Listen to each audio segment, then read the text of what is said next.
Mais alors Sam, c'est la première fois que tu vas prendre le départ du Vendée Globe. Cela dit, tu connais quand même je dirais, l'effervescence du village 3 semaines avant. C'est quelque chose que tu ne découvres pas. Non, je ne découvre pas. La première vraie expérience que j'ai eue, c'était en 2008, où j'étais un partie de l'équipe technique. J'étais le petit jeune, j'avais 18 ans de Mike Golding en 2008. J'avais quasiment la même place de port. C'était ma première souvenir de passer 3 semaines ici dans le village. Et j'étais un petit jeune anglais qui ne parlait pas de mots de français, donc c'était la découverte plus. Mais voilà, c'est des souvenirs que j'ai toujours pas oubliés, j'ai oublié pas tout de suite.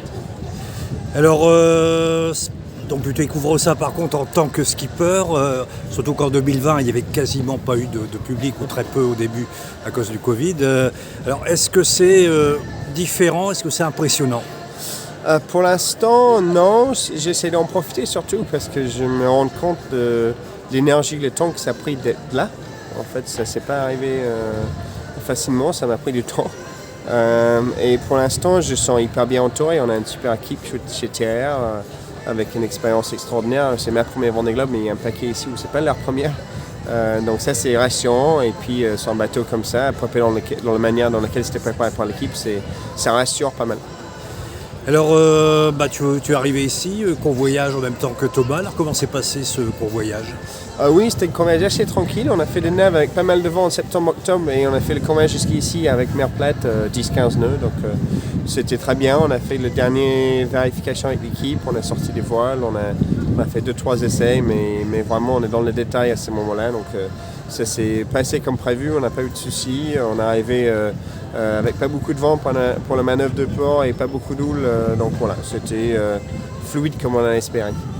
Donc le bateau a bien réagi, tout va bien, il est prêt à partir là.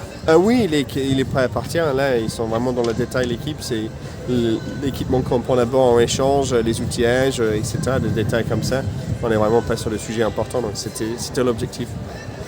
Alors, 3 semaines, ça va arriver vite, mais c'est quand même un peu long avant le départ. Alors, quel est ton programme d'ici là? Je suppose que tu ne vas pas rester des 3 semaines ici. Non, on a la première semaine là où on a un peu de temps, on va profiter un peu de Sable-d'Olonne, de l'ambiance du village et tout ça, passer un peu de temps avec l'équipe en technique. Puis je vais rentrer à la maison une semaine au milieu, en profiter un peu de la famille, me reposer un peu. C'est le dernier moment de calme avant la fin de l'année.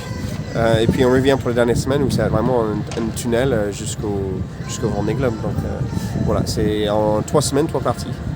Alors ça peut, comme nous disait Thomas, il est assez important de se mettre dans une bulle parce que c'est sympa l'animation, tout ce public, mais ça peut prendre beaucoup d'énergie aussi. Oui, il faut trouver le bon équilibre. C'est sûr que moi j'ai envie de profiter aussi parce que c'est quand même un moment exceptionnel qu'on vit. On ne sait pas combien de Vendée Globe on va faire dans notre vie. La plupart des gens c'est une seule, donc il faut vraiment en profiter de ces moments-là exceptionnels. Mais c'est sûr qu'on va partir tout seul sans tout le monde pendant 3 mois, donc il ne faut pas non plus se faire dépasser par l'événement. Donc il faut sûrement mettre un petit boule autour de nous et c'est le genre de truc où je prends vraiment les conseils de Thomas qui est sur sa 3e Vendée Globe. Et sur cette dernière semaine, cette boule, j'ai l'impression que c'est très très important. Est-ce que tu es pressé d'arriver au 10 novembre? Oui, pour moi c'est quasiment les 3 semaines les plus dures. En tout cas de la préparation du Vendée Globe. Je ne sais pas comment ça va être le Vendée Globe, mais c'est les 3 semaines les plus dures parce que c'est trop tard pour changer des choses. On est prêt, voilà, on ne peut plus rien changer parce qu'on n'a pas de temps pour le tester.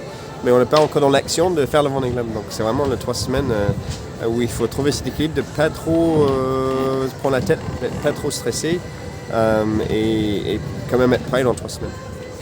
Alors j'ai rencontré Alexandre Fayolle la semaine dernière à Boulogne-sur-Mer pour parler de la course des Caps. Alors il dit que tu avais un nouveau projet, est-ce que tu peux nous en parler?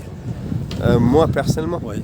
En fait, moi j'ai pas encore un nouvel projet. J'ai une ambition, c'est de faire le prochain Vendée Globe dans des conditions correctes. Après, entre des ambitions et les concrets, on n'est pas encore là, mais voilà, c'est pas une surprise que j'ai envie de renaviguer après ces Vendée Globe.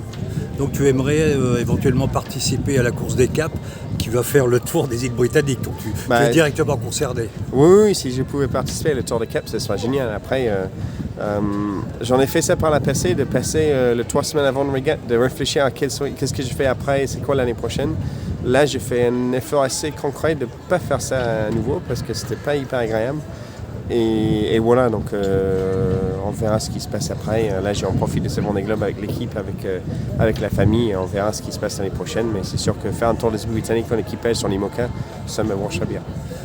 Justement, en tant que Britannique, tu connais un peu, je pense que tu n'as jamais fait le tour des îles Britanniques, mais tu connais les caps, tu connais les conditions qui sont assez difficiles, notamment quand on va au Shetland vers là-haut. Ça peut être une course intéressante, c'est sûr, mais difficile aussi.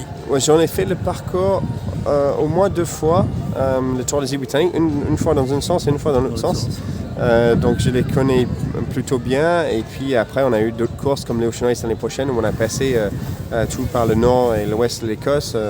J'en ai pas mal navigué par là-bas, c'est un parcours qui est bien chargé, pas forcément facile. Il y a des changements des conditions météo tout le temps. La mer du Nord c'est pas simple, donc c'est un parcours qui est challengeant mais passionnant aussi. Donc oui, c'est un parcours qui va être génial et qui va être impressionnant à suivre.